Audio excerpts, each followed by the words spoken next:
Endi pertanyaannya? Oh, wakeh tenan. Insyaallah kalau waktunya habis kasih tahu aja saya. Insyaallah saya akan jawab. Yang bisa, yang nggak bisa saya jawab nanti saya bawa pulang, saya jawab di rumah. Tulisannya akan saya kirim ke www.somatmoroccoblogspot.com. Ustadz, saya mau tanya apakah untaian syair dalam burdah ini tidak termasuk dalam hulu atau berlebih-lebihan? Yang berlebih-lebihan itu kalau mengatakan Nabi Muhammad anak Allah, seperti orang Yahudi Nasrani, wa qalatil yahudu Uzairun ibnullah, orang Yahudi mengatakan Uzair anak Allah, wa qalatin nasara al-masih ibnullah, orang Nasrani mengatakan al-masih anak Allah. Maka Imam Busiri tidak melampau, tidak ghulu, tidak ekstrim, tidak berlebihan. Mana syairnya yang berlebihan? Tunjukkan mana. Semuanya masih tercover dalam dalil Quran dan Sunnah. Berselawat kepadaku menghapuskan dosa, berselawat kepadaku mengangkat derajat, berselawat untukku membuat engkau dapat 10 kebaikan. Masih tercover dengan dalil-dalil. Jadi dalam Barzanji, dalam Burdah, dalam syair Simtud Durar, dalam Adhiyaul Lami, dalam Ad-Diba tidak ada hulu sama sekali. Ustadz, saya resah dengan keadaan Indonesia yang rakyatnya banyak terpecah belah dan ribut. Bahkan mereka yang sesama Islam pun masih sempatnya ribut, saling menghina karena beda ormas, berbeda mazhab. Bagaimana menyikapi ini Ustadz? Untuk kebaikan negara Indonesia mudah saja, masuk saja ke ITS, insya Allah damai. Berarti orang ITS jilbabnya warna-warni, macam-macam jurusannya, ormasnya macam-macam, damai, adem, ayem. Tadi subuh dari Masjid Al-Akbar, imamnya di sini ada 5 Pak Ustadz, ada imam NU, ada imam Muhammadiyah, enggak ada tuh rebut-rebutan maju ke depan sesuai dengan jadwal masing-masing. Yang diributkan itu apa? Makanya saya anjurkan di masjid masing-masing kaji fikih 4 mazhab. Ustadz, kata kawan saya kalau sentuhan sama perempuan nggak batal, tapi kami sekolah dikatakan batal. Gimana ini sebenarnya Pak Ustadz? Kamu kaji 4 mazhab. Menurut mazhab Syafi'i batal. Aula mastumun nisa, sentuhan kulit batal. Mazhab Maliki Pak Ustadz, kalau sentuhan kulit nggak bernafsu nggak batal. Kalau Hanafi Pak Ustadz, sentuhan kulit nggak apa-apa, karena yang dimaksud sentuhan kulit di situ maaf berhubungan kelamin baru batal. Oh, pantasan teman saya kemarin salaman sama istrinya langsung pergi sholat di masjid. Pas saya tanya, kamu nggak batal? Enggak, aku nggak nafsu sama istriku.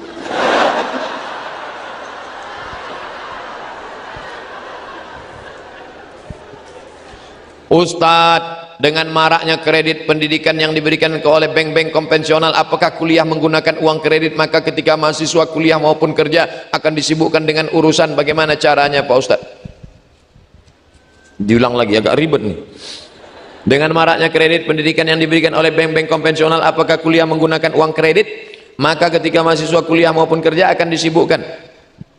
Kalau sudah tidak ada alternatif lain, tidak ada lagi alternatif lain, satu-satunya menyelamatkan kuliahmu cuman riba ini. Kalau tidak kau kuliah kau akan mati. Maka saat itu kalau pilihannya ada 2, mati dengan makan babi, pilih mana? Kok malu mau makan babi? Tidak boleh pilih mati. Saya mati aja, jangan. Kalau kamu mati siapa yang akan mengisi dunia ini? Hidup ini sunyi tanpamu. Maka kau boleh makan babi, ambil babi pakai kecap dikit.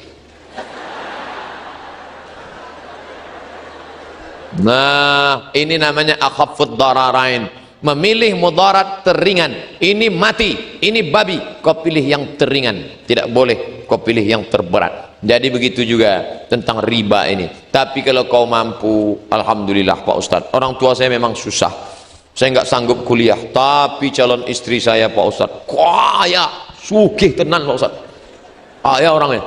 Memang nggak terlalu cantik Pak Ustadz, tapi kalau dilihat lama-lama ya boleh juga lah.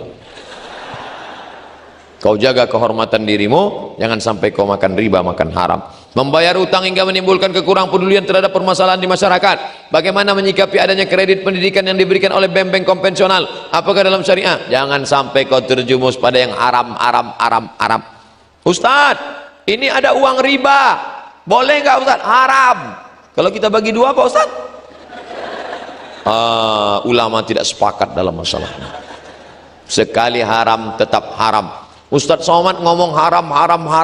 Itu Ustadz jadwalnya ada ceramah di bank konvensional. Ustadz ceramah di bank konvensional, terus nanti kalau bank itu ngasih honor transfer, Ustadz terima. Saya terima, terus Ustadz ambil. Iya, tapi saya serahkan ke anak yatim, fakir miskin. Terus kalau dia kasih kue, nggak saya makan. Terus saya bawa pulang. Saya bawa pulang, nanti pas di lampu merah ada orang jual koran atau fakir miskin, saya kasih. Kasih. Jangan dimakan, karena kalau itu dimakan berubah satu risol menjadi darah setengah tetes. Gak mungkin satu risol satu tetes. Lalu darahnya masuk ke jantung, dari jantung darahnya naik ke otak, otakmu akan gelap hitam gara-gara riba. Nasiyatin kadzibatin khati'ah. Ubun-ubun otakmu kotor hitam dosa gara-gara riba. Jangan kasih anak-anak kita makan riba. Bersihkan, beralih ke bank konvensional. Apa yang terbaik dari Burdah yang menjadikan cinta kami kepada beliau benar-benar murni, Pak Ustadz? Karena Burdah ditulis oleh orang yang sedang sakit, tidak ada harapan lain kecuali mati, tapi dalam kesakitan masih tetap berbuat untuk Nabi. Kita yang sehat ini buat apa? Imam Busiri yang sedang sakit masih bisa menoleskan kata-kata yang indah. Kenapa kita sehat malah mengeluarkan kata-kata yang sakit? Orang sakit tapi mengeluarkan kata-kata yang sehat. Ini ada orang sehat mengeluarkan kata-kata sakit. Yang tersinggung cepat mati. Bacaan sholat yang baik dan benar itu seperti apa? Karena saya sering dengar bacaan orang dalam sholat beda-beda. Ya, bacaannya ke guru. Bismillahirrahmanirrahim. Alhamdulillahi rabbil alamin. Ar-Rahmanirrahim. Maliki yaumiddin. Iyyaka na'budu wa iyyaka nasta'in. اهدنا الصراط المستقيم صراط الذين أنعمت عليهم غير المغضوب عليهم ولا الضالين آمين. Tapi nanti kalau sudah umur panjang, gigi sudah mulai hilang, itu bunyi huruf Allah. Maka sadar diri, saya Abdul Somad, umur sudah 60 tahun, maka dengan ini mengundurkan diri karena bacaan saya sudah tak pas lagi. Ada anak-anak muda yang bacaannya bagus. Anak muda yang bacaannya bagus, malah nggak ke masjid. Orang tua juga dipaksa maju. Maka perlulah duduk bersama antara pengurus masjid, jamaah, orang tua, orang muda. Duduk bersama. Judulnya, mau dibawa kemana hubungan ini? Jangan sampai ibadah kita hancur gara-gara itu. Nah, apa hukum minta doa kepada orang lain? Seperti contoh ketika mau ujian dari grup WA minta doa kepada orang lain. Nanti kalau kamu ketemu sama dia, minta doa ampunan Allah dari mulut dia. Sahabat Nabi ini yang nyuruh Nabi minta doa sama dia. Dia bukan sahabat Nabi, tabi'in, nggak ketemu sama Nabi. Setelah Nabi meninggal baru dia datang ke kota Madinah. Namanya Uwais Al-Qarni. Waktu Nabi hidup dia tidak datang karena dia merawat ibunya. Ternyata doanya makbul.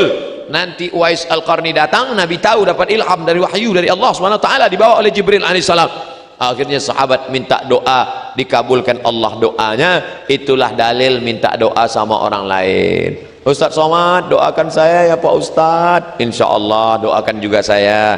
Habib, doakan saya Habib. Doa Allah halil atasani min husni da'watikum. Ad-doa bid-doa. Selalu minta doa. Tidak tahu kita entah dari mulut yang mana doa itu dikabulkan Allah. Di akhir majelis nanti kita berdoa bersama, mudah-mudahan doa kita diijabah Allah Ta'ala. Ustadz, saya anak rantau, saya pun juga. Mohon kasih saya tips agar tetap berbakti pada orang tua yang jauh dan membuat beliau bahagia. Karena sebelum saya merantau, saya sering bantu beliau jual kaki lima di pasar. tapi setelah merantau saya tidak tahu apa yang harus saya lakukan agar saya tetap berbakti selalu mendapat ridhonya. Karena banyak yang bilang ridho Allah, ridho orang tua. Itu bukan banyak yang bilang, hadis Nabi. Ridho Allah fi ridhal walid, ridho Allah terletak pada ridho orang tua. Wa sukhutullah fi sukhutil walid, murka Allah terletak pada murka orang tua. Walaupun kau kuliah di Surabaya, di ITS, orang tuamu di kampung halaman, kau tidak bisa bantu dia uang, karena kau pun di sini juga cari nafkah sambil kuliah, maka kau telepon dia tengah malam, assalamualaikum mak sehat, sabarnya mak, nanti mau puasa hari raya aku pulang, gak perlu belikan baju mak, insya Allah akan aku bawakan dari sini. Kalau kau belum bisa menyenangkan orang tua, jangan menyusahkan orang tua. Itu prinsip. Kalau belum bisa menyenangkan, membahagiakan, jangan menyusahkan dia. Ini sudahlah tidak menyenangkan, menyusahkan. Belum datang aja, baru namanya di HP, si pembuat masalah. Jantung orang tua tenang, pup, pup, pup. Begitu ngelihat nama dia di HP, langsung pup, pup, pup, pup, pup, pup, pup. Troublemaker. Bagaimana pandangan Ustadz tentang ikhwan dan akhwat yang saling berkomitmen, tapi komitmen itu jangka waktunya masih lama hingga bertahun-tahun? Apakah itu sama dengan pacaran? Pacaran syariah, tapi tujuan mereka menikah, hanya saja waktunya masih lama. Berkomitmennya tahun ini. Setan, ini namanya talbis. Talbis iblis, nampaknya baik tapi isinya batil. Yang batil dikemas seolah-olah betul, batil, betul, batil, betul, batil, betul, batil. Ustadz, saya sudah hijrah, tapi saya masih membangunkan pacar saya malam, call, tahajud call. Hai, tahajud ya dek. Apa kau yang membangunkan? Mak dia kan ada. Ini namanya la talbisul haqqa bil batil. Jangan kau campur yang hak dengan yang batil. Berawal dari tukar nomor WhatsApp, lama-lama kirim kabar, lama-lama la tattabi'u khutuwatis syaitan, jangan ikuti langkah-langkah setan. Setan tidak pernah mengajak ayo berzina, ayo berzina. Berawal dari satu langkah, mulai melangkah, mulai melangkah, mulai melangkah, mulai melangkah, mulai melangkah. Jadi gimana solusinya Pak Ustadz? Kamu kuliah aja dulu, selesai nanti S1, lanjut S2, habis itu nanti semua akan indah pada masanya. Semua ada saatnya. Buku bagus, semua ada saatnya. Penterjemah Abdul Somad El-Syema. Kami dulu kuliah nggak ada mikir-mikir pacaran, nggak ada. 4 tahun saya di Mesir tak ada pacaran-pacaran. Kuliah aja, kuliah. Masa Ustadz di Mesir nggak pernah pacaran? Nggak pernah. Kenapa? Nggak ada kesempatan. Kuliah aja. Setelah kuliah menikah. Nah, jadi kalian tak usah komitmen. Nanti kalian terjerumus pada zina, nanti berumus pada perbuatan tak baik. Kalau kami khidbah Pak Ustadz tunangan boleh, tapi jangan lama-lama, karena tunangan ini akan memancing. Apalagi alat komunikasi zaman sekarang. Zaman dulu tunangan lama-lama nggak apa-apa, karena dia nggak bisa ketemu. Zaman sekarang orangnya nggak ketemu, tapi WA-nya jalan, kirim-kiriman gambar, kirim-kiriman foto, kirim-kiriman video. Setan masuk bekerja. Setan tak pernah berhenti. La atiyannahum min baini aidihim, dari depan, wa min khalfihim, dari belakang, wa an aimanihim, dari kanan, wa an shama'ilihim, dari kiri. Laki-laki durian. Perempuan timun berteman dengan durian tak pernah untung. Di atas sobek, di bawah bonyok, hancur. Tertulis di botol, do not accept if shell is broken. Jangan terima botol kalau segelnya rusak. Ustadz su'ozan, kami nggak ada apa-apa kok. Berawal dari tidak apa-apa, lama-lama menjadi apa-apa. Kami nggak ada buat macam-macam. Dia sudah macam abang saya, dia sudah macam kakak saya. Berawal dari macam, berakhir dengan macam-macam. Ingat, kejahatan terjadi bukan hanya karena ada niat dari pelakunya, tapi juga karena ada kesempatan. Waspadalah. Bagaimana hukum kumpul setiap malam Jumat untuk sholawat? Apa itu bid'ah? Ngumpul ramai-ramai lalu kemudian sholawat, sallallahu ala Muhammad sallallahu alaihi, itu namanya majelis sholawat.